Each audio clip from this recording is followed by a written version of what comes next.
The next task that we're going to accomplish is to add a health bar. So what we're going to have is we're going to have a health bar right up here that registers the mouse's health. The way the mouse is going to lose health is by running into walls. And that's the way our health bar will actually go down. We're going to have basically a 5-stage health bar showing full health, 80%, 60%, 40%, 20%. And to start out by doing that, we are going to want to go into our variables, and we're going to want to create a variable that we're going to call health.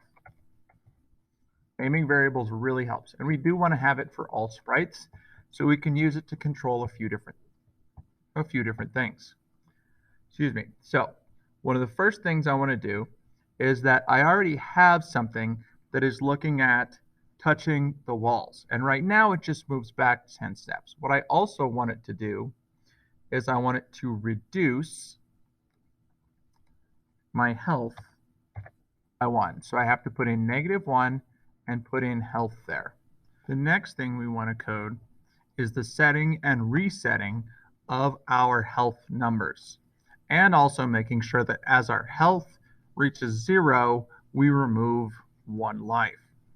So I am going to again go to events when I receive, because we're going to start this on reset. And then we are going to set our variable. So we're going to set our health variable to 5.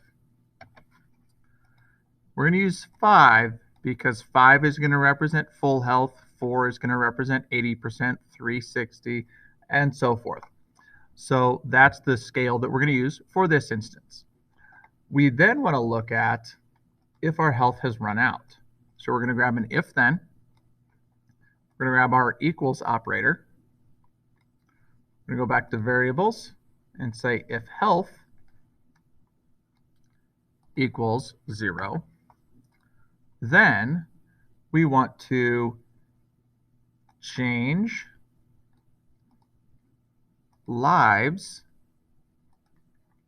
by -1. So we want to remove a life, and then we want to set health back to 5. So as we lose a life, our health bar resets. So this is important because we want to, as we start the game or reset the game, we want to reset to full health.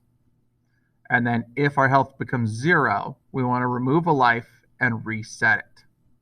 This is the coding we need to do before we start to do our actual sprite that's going to show this. So one of the things I would recommend is we hit the green flag, we hit 5. We run into the wall, it goes to 4. We run into the wall again, it goes to 3. We run into the wall again, 2 and 1. And as it hits 0, not working. Oh, I missed one part. Sorry, we're going to pull that out and go back and add the forever loop. So we want it to be testing that forever. That was our problem. So again, 5, 4, 3, 2, 1. We see a life gets removed and our health gets reset. So we know that the health is operating. In the next video, and we can go all the way to game over by running into the wall. In the next video, what we're going to do is we're actually going to set up a visual for this so we don't need a health counter up here. It'll be more that traditional health bar that those of us that play video games are more used to.